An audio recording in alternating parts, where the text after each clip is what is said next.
ఇది నా Instagram follower అయిన విఘ్నేష్ లైఫ్ లో జరిగిన రియల్ హారర్ ఇన్సిడెంట్. అతనిది మత్తూర్ అనే విలేజ్. ఒకరోజు విఘ్నేష్ అండ్ వాళ్ళ అన్నయ్య కలిసి పక్క ఊర్లో ఉన్న వాళ్ళ అత్తమ్మ వాళ్ళ ఇంటికి వెళ్లారు. సాయంత్రం వరకు వాళ్ళ అత్తమ్మ వాళ్ళ ఇంట్లోనే ఉండి రాత్రి అయిపోతుందని వాళ్ళ ఇంటికి బయలుదేరుతున్నారు. అప్పుడే ఆ అత్తయ్య విఘ్నేష్ వాళ్ళ అన్నతో, రే ఈ రోజే ఈ ఊర్లో ఒక ముసలావిడ చనిపోయిందిరా, మీరు వెళ్లే దారిలోనే ఆ శ్మశానం కూడా ఉంటుంది, నైట్ ఇక్కడే పడుకొని రేపు ఉదయం వెళ్ళొచ్చు కదా అని చెప్తుంది. దానికి విఘ్నేష్ వాళ్ళ అన్న, లేదత్తయ్య వెళ్ళాలి, గట్టిగా 10 నిమిషాలే కదా, బైక్ లో వెళ్ళిపోతాం అని చెప్పేసి వాళ్ళు స్టార్ట్ అయ్యారు.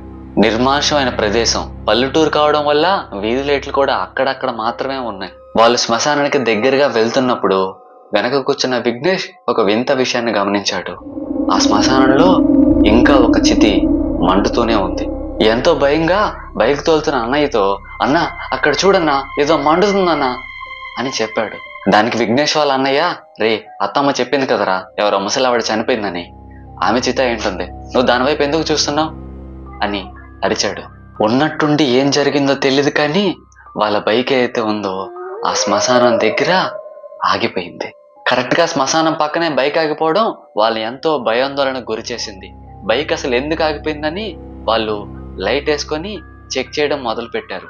అప్పుడే అక్కడ ఒక భయంకరమైన గాలి తోలడం మొదలు పెట్టింది. ఇప్పటి వరకు ఎటువంటి గాలి లేని ఆ ప్రదేశం ఇప్పుడు గాలితో, ఆ గాలి వల్ల ఎగురుతున్న దుమ్ముతో నిండిపోయింది.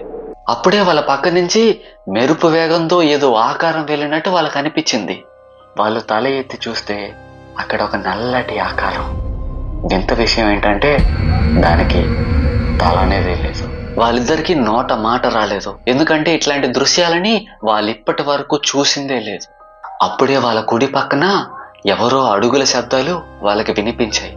కుడివైపుకు చూస్తే అక్కడ ఒక ముసలావిడ ఆకారం కోపంగా వాళ్ళ వైపే చూస్తూ వాళ్ళ వైపుకి నడుస్తూ వస్తూ ఉంది. విఘ్నేష్ వాళ్ళ అన్నయ్య వెంటనే బైక్ ఎక్కి బైక్ని స్టార్ట్ చేయడానికి కిక్ రాడ్ని కొడుతూ ఉన్నాడు. కానీ ఎంత కొట్టినా ఆ బైక్ మాత్రం స్టార్ట్ అవ్వట్లేదు. అప్పుడే ఎడం పక్కన శ్మశానంలో కాలుతున్న చిత్తు నుంచి ఏవో వింత వింత శబ్దాలు రావడం మొదలయ్యాయి. అప్పుడే విఘ్నేష్ ఒక దృశ్యాన్ని చూశాడు. అదేంటంటే చితి మందు కాలుతున్న ఆ శవం అయితే ఉందో దానంతటదే ఒక్కసారిగా లేచి కూర్చుంది. ఆ దృశ్యాన్ని చూసిన విఘ్నేష్ ఎంతో గట్టిగా అరవడం మొదలు పెట్టాడు. వాళ్ళ అదృష్టవశాత్తు బైక్ అప్పుడే స్టార్ట్ అయింది.